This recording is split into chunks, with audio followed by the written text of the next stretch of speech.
Welcome to Democracy Now!, democracynow.org, the War and Peace Report. I'm Amy Goodman. Well, if you've spent any time around young children in recent years, our first guest may need no introduction. The Washington Post has called her the Mr. Rogers of our era. Her YouTube channel has about, 16 million subscribers and more than 10 billion views. In January, Netflix began licensing episodes. Her show is now the 7th most watched on Netflix in the first half of this year.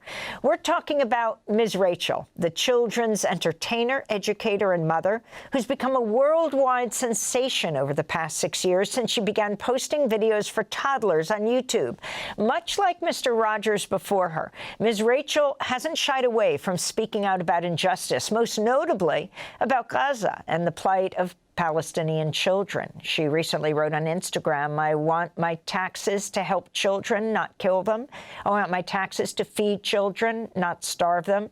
I want to build a better world, not bomb it," unquote. In another Instagram post, Ms. Rachel said she would refuse to work with anyone who's not spoken out against the treatment of Palestinians in Gaza. She's also featured Palestinian children on her show. This is a video of Ms. Rachel singing with Rahaf, a 3-year-old girl from Gaza who lost both her legs in an Israeli airstrike. Let's go back to sleep, Rahaf. We're so tired. See the bunny sleeping till it's nearly noon. Shall we wake them with a merry tune? They're so still. Are they ill? Wake up soon. Let's pretend to sleep. Wake up, little bunnies! Skip, little bunny, skip, skip, skip. Skip, little bunny, skip, skip, skip. Skip, little bunny, skip, skip, skip. Skip, skip, skip, and stop. Let's hop again. Hop, little bunnies, hop, hop, hop. Hop, little bunnies, hop, hop, hop. Hop, little bunnies, hop, hop, hop. Hop, hop, hop, and stop. Yay! That was so much fun. Thank you. That video has been liked over 1 million times on Instagram. The 3-year-old girl in the video, Rahaf, came to the United States from Gaza for medical treatment after losing her legs in an Israeli airstrike. She was brought to the United States by the Palestine Children's Relief Fund, which has evacuated over 250 children from Gaza. On August 13th, Democracy Now!'s Juan Gonzalez and I talked to Ms. Rachel in one of her first live interviews, as well as Tarek Eilat, the director of the Treatment Abroad program for the Palestine Children's Relief Fund. Days after we did this interview, the State Department halted all visitor visas from Gaza, including for children who need urgent medical care. The Palestine Children's Relief Fund decried the decision as dangerous and inhumane. Let's turn now to our interview with Tarek Eilat and Ms. Rachel. Thank you so much for having me, Amy. It's an honor to speak with you. Rahaf is an adorable, bright, loving 3-year-old girl. She came here through the Palestine Children's Relief Fund, PCRF, and she was evacuated with her mom, Isra, and they're getting therapies and treatment at the hospital and living with a host family. And she's absolutely delightful. She's similar to 3-year-olds I've worked with because she loves to pretend, and she's just adorable and just taking in the world and so sweet and innocent. And then she's unlike 3-year-olds I've worked with across communities because she has lost her legs. She's away from her dad and her brothers right now. There in Gaza. Yeah. And so, yeah, just seeing her, and also she's having more of her human rights respected right now. So she's getting medical care and she's getting food and she's absolutely thriving. This girl is gonna she has changed the world, and she's gonna go so far. She just has that chance now because she has her human rights respected. And I saw videos of her in Gaza on the hospital floor.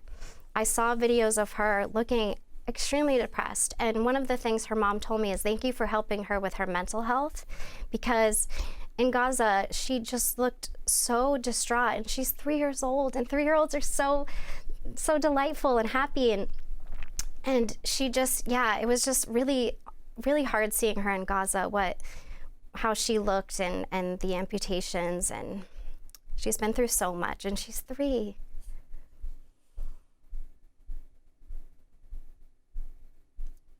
You rarely make overt political statements, but instead stress helping children regardless of where they live and who they are.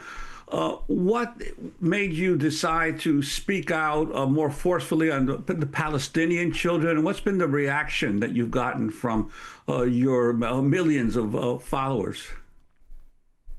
Well, as an early childhood educator, I know what children need to thrive. They need food, and food is being blocked from them. They need water, and water is being blocked.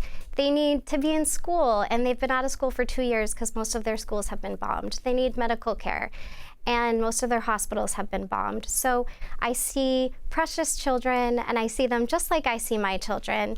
And I see all children as precious and equal. My deep care for children doesn't stop at any border. And I saw these human rights violations, and I had to speak up because it's who I am. That's who I am as Miss Rachel. I love all kids.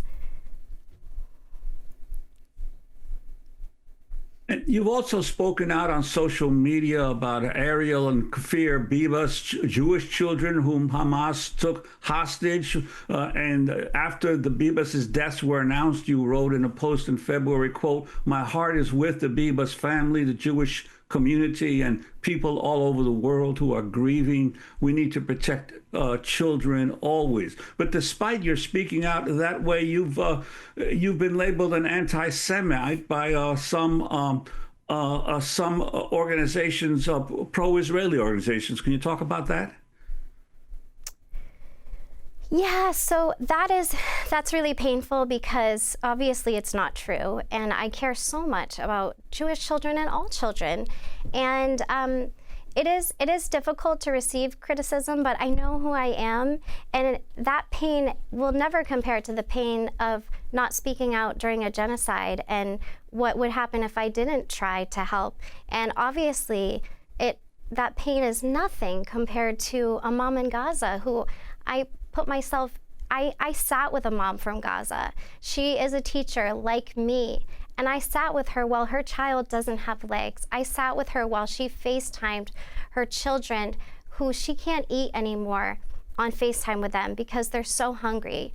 And I pictured my little boy there with my husband, and I pictured myself with my little girl having lost her legs and have that happen. And I will do anything for her. And I thought, what would I want her to do for me if we were switched? Because I was just born here and she was born there. We're not different. I saw her look at the pride on her son's face when she saw her beautiful sons in Gaza. And she had the same pride that I have when I look at my wonderful Thomas. And she is so broken about what's happened to Rahaf, but so supportive and sweet, and all she thinks about every day is getting back to her boys. And I think as a mom, the most excruciating thing in the world would be being separated from your children. And I think about Israeli moms who have children still held hostage. And I think about mothers all the time, everywhere, whose children don't have what they need. Because if I couldn't provide milk for my daughter, and it was miles away, and my baby, I have a 6-month-old, and she cries for milk, and every time I feed her, I think, why is milk miles away and not getting to them? And my son said, "Mommy, could the kids of Gaza, could they take a car to get the milk to the babies?" And our kids are watching us. They're taking in what us grown-ups are doing, and we're not protecting children. So Rahaf's mom is with her here. Why weren't her father and brothers able to come? I believe Tarek can speak better to this, but I don't think that men are often approved to come. I'm not sure. They weren't approved. And we are going to ask him in a moment. The Palestine Children's Relief Foundation, Tarek Khalid, is the director of the Treatment Abroad program for Palestine Children's Relief Fund, and he is joining us as well. Tarek, can you address that issue? Why isn't Rahaf's family all together here? Yeah. First of all, thank you, Amy and Juan. Hello, Rachel. It's good seeing you. It's great to see you. So obviously, it is a really difficult situation, and Rachel was actually 100% correct on the reasoning as to why we were not able to bring her other children and the father. The medically evacuating children needs the approval of the Israelis to be able to take them out. And actually, both Rahaf, her mother, and her siblings and father were all rejected the first time that we tried to evacuate them. And it didn't take until 3 other months of advocacy and petitioning to get the approval to at least Rahaf and her mother to then finally receive that approval from the Israeli military to be able to take them out and evacuate them with all the other children that we brought here to the United States. And it's really unfortunate because I don't think in any other war, conflict, genocide, would you ever see the side that is causing the harm on these children have to provide the approval for them to be medically evacuated. You know, I think about it in the context of Ukraine and Russia. You would never need the Russian approval to take a Ukrainian child out to receive medical treatment. However, it's unique in this particular case where we do need the Israeli military's approval to take out an injured child that was injured by the Israeli military. And Tarek, your organization has evacuated over 250 children out of Gaza, but the estimates are that there were over 40,500 children have been injured since October 2024, and that includes 940 children who have had limbs amputated. What kind of medical care is necessary for amputees, especially for children amputees? Yeah. So we are the largest Palestinian-led organization to medically evacuate children. And that is only 250 children. I mean, that is a drop in the bucket. And if we had the say on how we wanted to treat these children, it would not be evacuating them all the way to the United States to receive a prosthetic device. What we would do is part of our other programs, like our medical missions or our infrastructural program, where we build hospitals inside of Gaza, like the only pediatric oncology center currently in Gaza that was bombed twice. We would build infrastructure inside of Gaza to treat the children inside of Gaza. However, due to these restrictions and due to the crumbling healthcare infrastructure, due to the constant dangers of our buildings being destroyed, we have to evacuate children out. And again, it's only 250 children, and you're talking about the largest organization. That should just show how many months of hard work it takes just to evacuate one child like Rahaf. I mean, at the end of the day, this is the largest population of child amputees in modern history. I mean, just saying that statement alone is insane, let alone trying to imagine just all the conflicts and the wars that have happened during our lifetime and before. And this is right now the largest population of childhood amputees, and we can't even bring in prosthetics to Gaza because they won't even allow that. I want to go back to the issue of hunger. Ms. Rachel posted on Instagram, she addresses the crisis of child starvation in Gaza, mom to mom. Ms. Rachel, you say, as you respond to a video of a mother in Gaza, she is holding her emaciated daughter, and you're holding your daughter, Susie. Let's go to the clip. I wanted to talk mom to mom. I saw the video of you and your beautiful daughter, Aya. Look at her. You can see her bones. Look at her legs. This is what a baby about that age should look like. There's no baby formula available anywhere in the country. What am I supposed to do? Is it just because she's from Gaza? Do our children have to go through this just because they're from here? And yes, it's because she's from Gaza. It's because she's born in Gaza that she's being starved. She's being punished because of where she was born. I'm so sorry that my baby has formula and yours doesn't. I'm going to do everything I can to try to help. Our children are like any other children, like the children of the world. Look at my daughter. Her life is at risk. Your beautiful daughter, Aya, is just like any other baby in the world. I want you to know that I see you in Aya, and I am so sorry. And the whole world needs to just stand up and say, this is wrong. I see you. I love you. So that's the Instagram post that you, Ms. Rachel, put up. Can you talk about the response to it? I think it's shocking for people to see what a baby that age should look like. I mean, we all love the little chunky rolls on baby's thighs, and I think I have a huge audience of parents. That's what my platform is, and I think the majority of people around the world, they want babies to be fed, and they were heartbroken seeing Aya, and they wanted to send formula themselves. Mom said, is there any way I could send my own breast milk to Aya, and asked me for information, and that they wanted to send their own breast milk there. It's just beautiful. I wanted to go to another little girl who was known around the world posthumously, and that's Hind Rajab.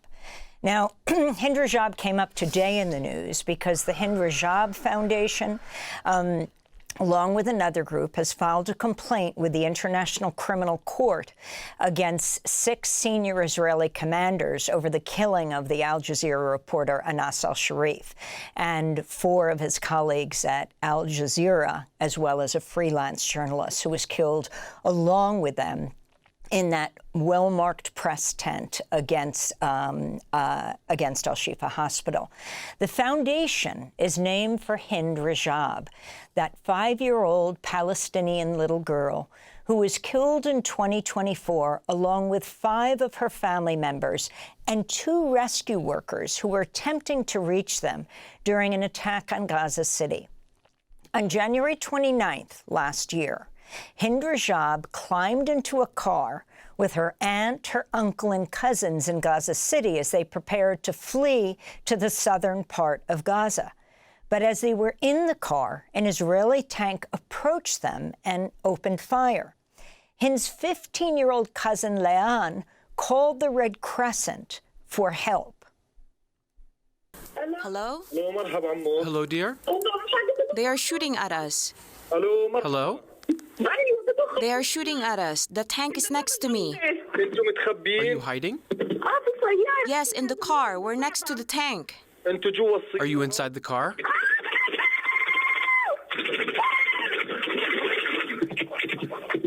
Hello? Hello? Hello?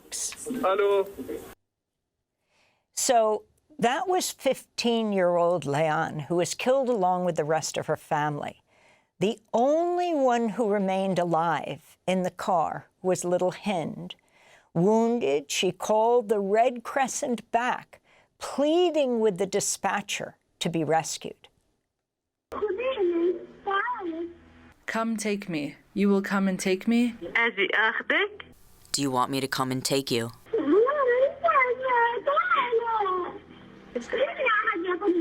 I'm so scared. Please come. Please call someone to come and take me. Okay, dear. I will come and take you.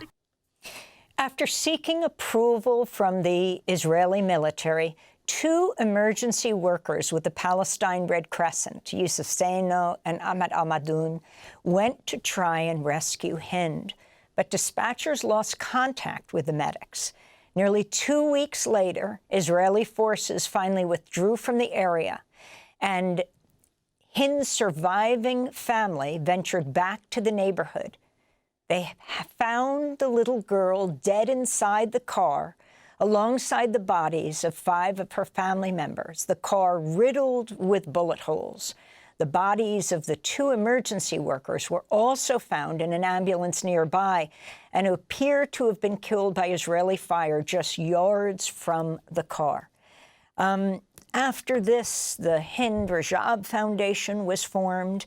Her name became known around the world. You had a takeover protest at Columbia, and they renamed the building Hind Hall.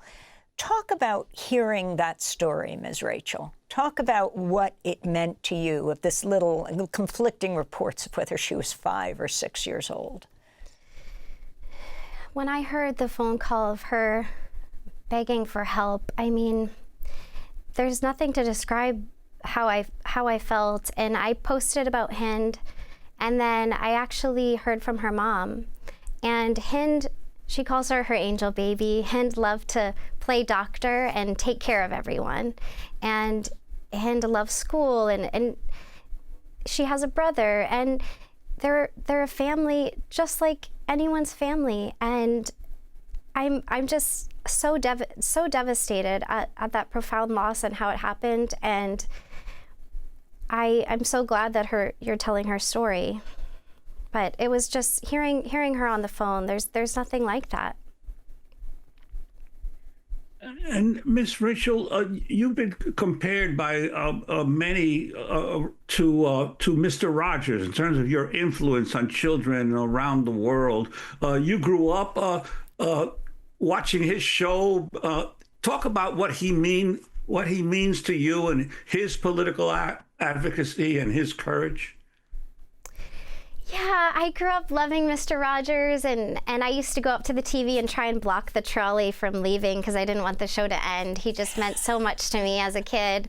And then I continued to read his books and watch his documentaries, and there's in one part in the documentary, he swims back and forth and prays for people. And yeah, he had such deep care for children, and he took media so seriously that it should really serve children, and that it's a big responsibility. So I think about that responsibility all the time.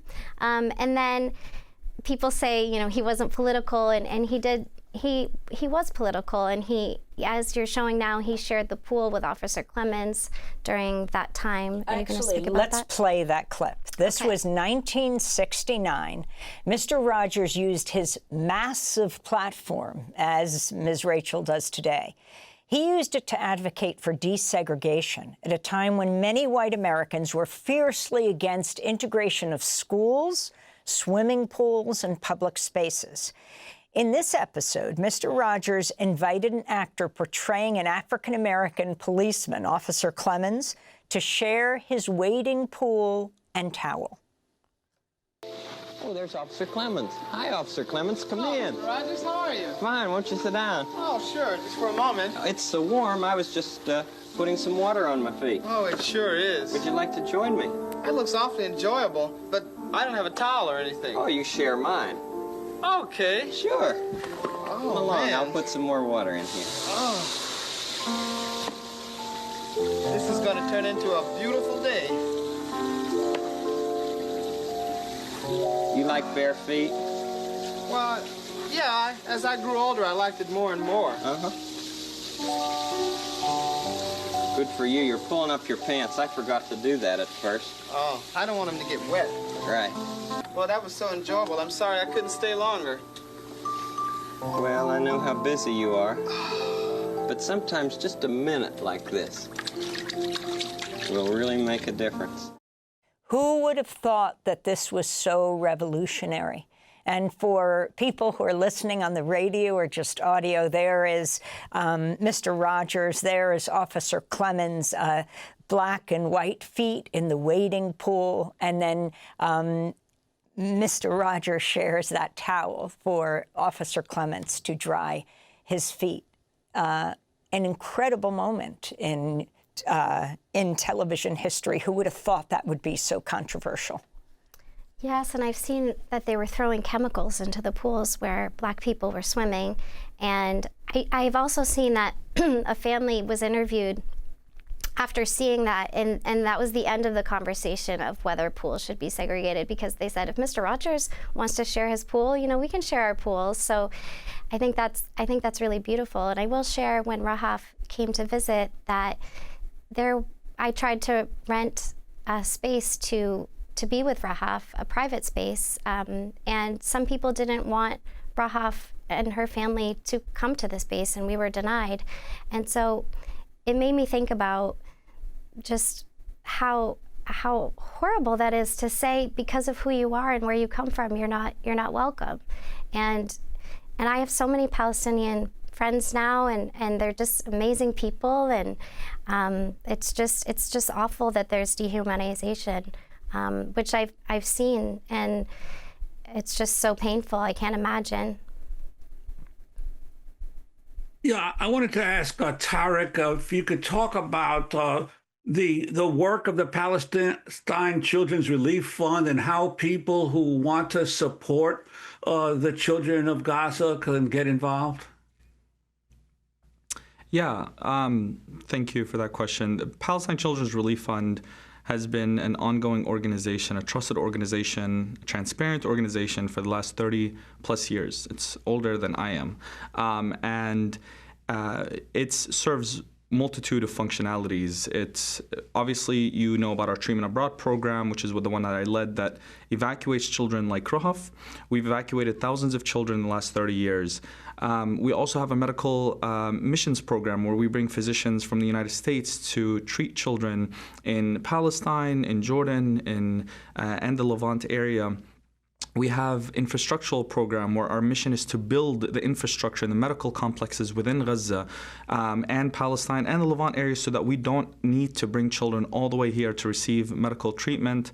And we have now been distributing aid, something that we have been doing as part of the Gaza Urgent Relief Project. We've been on the ground for the last 2 years, nonstop. Not a single day have we not been distributing aid. We've spent over $45 million since October 7th in distributing aid, like baby formula milk to children such as Aya, and many others that don't get their story highlighted. And in terms of how to help people, how to help the Palestine Children's Relief Fund, you can volunteer, you can donate on our website, and you can just speak about what's happening. And I want to touch on this very importantly, because I know Rachel's probably won't say this, but Rachel has been, I would say, one of the most significant, if not the most significant voices for Palestinian human rights. Her advocacy has touched the hearts of people that never would have ever heard about Gaza or the Palestinian children. And that's why her voice is so vital and been so important. And I remember prior to reaching out to her, I was really sad at how everything was conveyed. And I felt like it was hopeless. And when Rachel began to speak out, I saw a tide shift like no other. I mean, to the point where I'm a medical student here, and I remember going to my medical class and some of the surgeries, and the nurses and the surgeons and some of the just medical students would say, oh, you know, I just saw this poor child, talking about Rahaf, and this is just so sad about what's happening over there, all because Miss Rachel shared the post and spoke about it, because she touches a crowd of people that never once knew about these Palestinian children, everything that they're going through. Can I please give Tarek some grateful. Love back? Tarek, you're become such a dear friend, and Tarek is one of the helpers that Mr. Rogers was talking about, and I'll text Tarek a baby, and he's a full-time medical student, and he'll text back right away, and he'll find the child, and he's my hero, and he texts me pictures of him and his cats, which I enjoy, and you've become such a dear friend. And Tarek's actually going to be on our show with Rahaf, and I talk about how he's my friend, and he talks about how he's always wanted to be a doctor, and because he wants to help others, and Tarek's just amazing, and I love you, Tarek. Sorry. We have to break, but we're going to come back to this conversation. Tarek Haylat is with us, director of the Treatment Abroad program for the Palestine Children's Relief Fund. And for those children who are listening, you don't need me to say that Ms. Rachel is on with us because you recognize her. But yes, we're joined by Rachel Griffin-Accorso, a.k.a. Ms. Rachel, the children's entertainer and educator who's become a worldwide sensation over the past 6 years. In March, Ms. Rachel posted a video of 2 children watching one of her videos. That's not unusual at all, most places in the world. But this was watching one of her videos in the rubble of Gaza. The caption read, "My friends Celine and Celia in what used to be their home in Gaza. They deserve to live in a warm, safe home again. Ms. Rachel is still with us, along with Tarek Haylat, medical student and director of the Treatment Abroad program for the Palestine Children's Relief Fund. Talk about that video, Ms. Rachel. Oh, Selena and Zila are so precious. I've gotten to know many families, and I just wish that our leaders got to know these families and sat with them as well. Seeing them smile and feel a little bit of joy in the midst of unimaginable suffering, it's such an honor to be their friend, and yeah, it's just unbelievable. And Tarek, before the break, you were talking, I mean, you are Palestinian. Talk about her effect in Gaza. Talk more about that, what it means for kids to be sitting in the rubble and watching video of Ms. Rachel.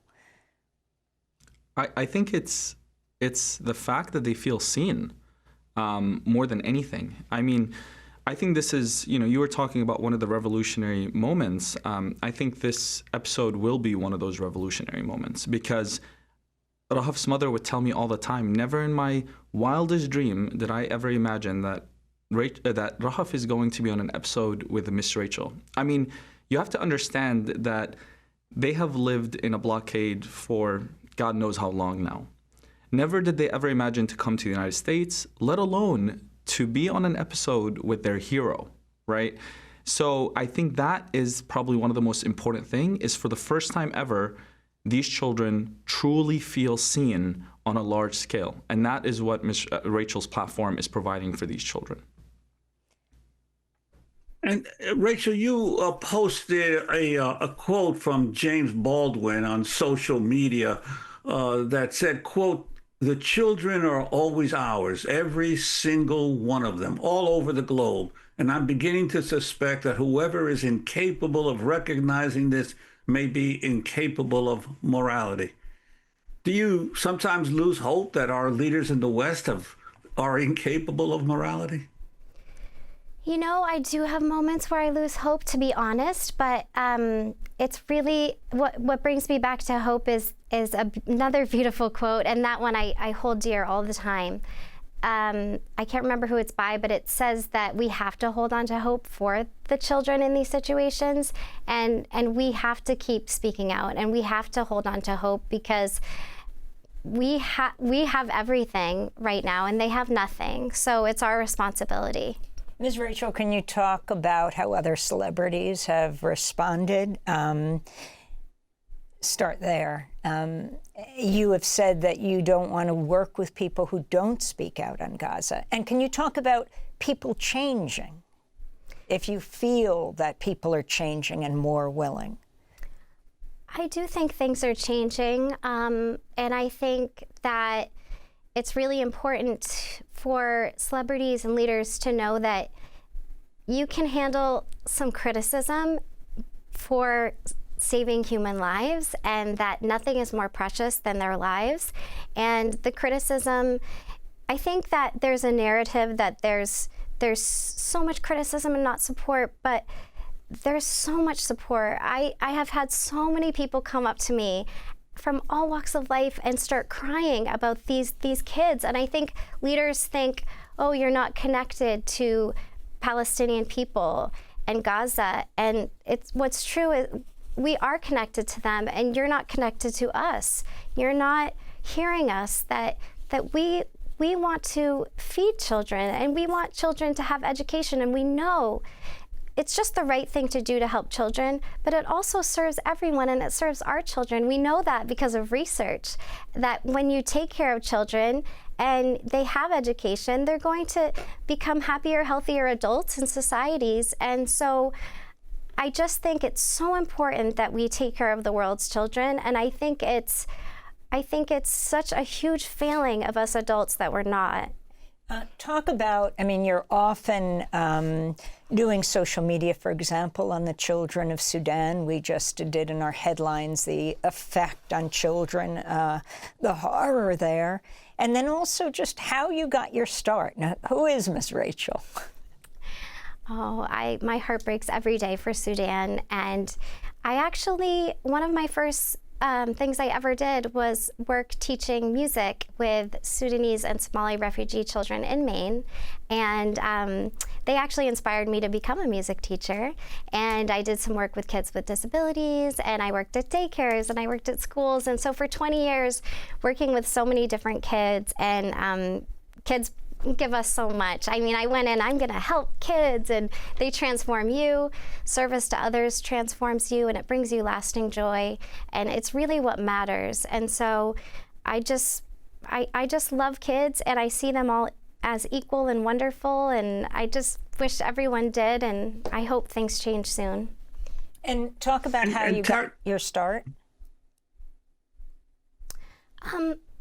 I started at a preschool for kids with disabilities, and then I worked with the kids at the Boys and Girls Club, and then do you mean the start of the show or the start of how you got your start and just doing the show and going from a couple people watching to a I was pavilion? inspired by my amazing little boy, who's him and my little baby Susie are my world, and I would stay up till 2 a.m. learning about speech to try and help my little guy with a severe speech delay. And I think, as we've talked about in this program today, that as a mom, when you see your child struggling, you'll do anything. Go moms. So I learned so much about development and speech and milestones, and then I was looking for a program for him, and that I couldn't find. So my husband has a very extensive Broadway background in composing, and we joined together to create something that would meet some of the needs that we weren't seeing met. And Tarek, I wanted to ask you whether you feel that after this long continued genocide by the Israelis in Gaza, that you feel that we're reaching a turning point, especially after that massive protest, hundreds of thousands of people in Australia in the pouring rain, and now one country after another, even in the West, beginning to recognize the Palestinian state and demand the end to the genocide. Do you feel that we're finally reaching a turning point in this conflict? I do. And I say that with a lot of reflection on the past, because one of the biggest missions that we've had at PCRF and with the Treatment Abroad program was that we didn't just want to evacuate children to the United States. We wanted to globalize it, and we wanted to open up new pathways. And we wanted to do it in a humanitarian way. And so we said that our mission was to try to convince these governments to open up their borders to receive children to receive medical care in those countries. And countries such as Britain, Australia, Canada, we were able to convince to open up their borders to take in the first few children from Gaza. And I'm so thankful, because now it's opened up these pathways for other organizations to also evacuate children. I just saw that another child was just recently evacuated to Britain. But yes, I do feel like the tide is shifting. I think that, again, I think Rachel has been a really, really big part of that. And I genuinely mean this, because the narrative is beginning to change. New people are beginning to hear about what's happening. More voices are starting to speak on the subject. More celebrities are starting to see that joining this cause is not going to be detrimental to your reputation, but in fact, not speaking up on what's happening is what's most likely going to be detrimental on your reputation in the future, and how our children and grandchildren see these celebrities. So yes, in short. We have 30 seconds. Ms. Rachel, your final thoughts. You can share them with children around the world, with their parents, with humanity. Well, quickly, I want to say that I'm so relieved that people are starting to talk about the starvation of this population. And I just want to honor the 18,000 children that have been killed, because it should have been so much. It should have been like, these children mattered, and they're not just numbers. They're 18,000 precious children, and they were everyone's universe, as a Jewish text says. So they were somebody's whole world and somebody's whole universe. And I just want to say to the kids, hi, I'm so proud of you. You have great ideas and a brilliant mind and a wonderful heart, and you're so kind, and you're welcome, and I adore you. Rachel Griffin Accorso. known as Ms. Rachel, to millions of children around the world who watch her videos and listen to her songs. The Washington Post calls her the Mr. Rogers of her era. She has 16 million subscribers, more than 10 billion views, one of the most popular people on Netflix. Thanks also to Tara Kelat, director of the Treatment Abroad program for the Palestine Children's Relief Fund. Thanks for watching Democracy Now! On YouTube. Subscribe to the channel and turn on notifications to make sure you never miss a video. And for more of our audience-supported journalism, go to democracynow.org, where you can download our news app, sign up for our newsletter, subscribe to the daily podcast, and so much more.